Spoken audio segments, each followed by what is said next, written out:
ভোলায় ফের মেঘনা নদীর তীব্র ভাঙনে হুমকির মুখে স্থানীয়রা। এতে বিলীন হয়ে যাচ্ছে প্রস্তাবিত অর্থনৈতিক অঞ্চল সহ একাধিক প্রতিষ্ঠান।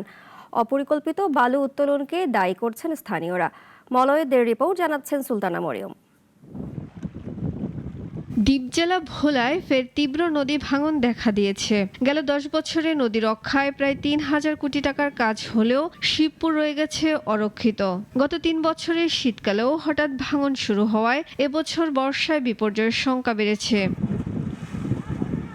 এদিকে পানি উন্নয়ন বোর্ডের স্থায়ী বাঁধ প্রকল্পের অনুমোদন এখনো হয়নি, ফলে ভয়াবহ ভাঙনের মুখে থাকা 260 মিটার এলাকা। তীব্র স্রোতের কারণে ভাঙনের মুখে পড়েছে 20 লাখ মানুষের আবাসস্থল সহ শিল্প প্রতিষ্ঠান।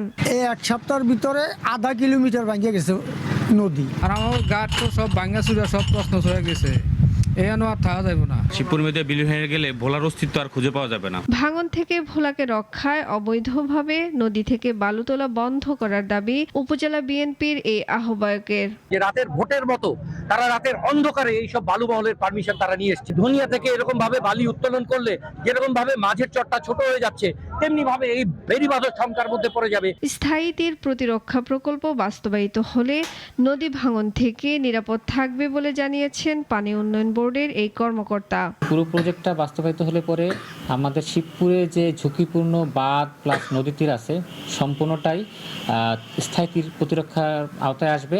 সম্ভাবনাময় এই জেলায় বিপুল পরিমাণ গ্যাসের মজুদ রয়েছে। মহামূল্যবান গ্যাস সমৃদ্ধ এই জেলাকে নদী ভাঙনের কবল থেকে দ্রুত রক্ষা করার দাবি স্থানীয়দের। সুলতানা মরিয়ম, নাগরিক।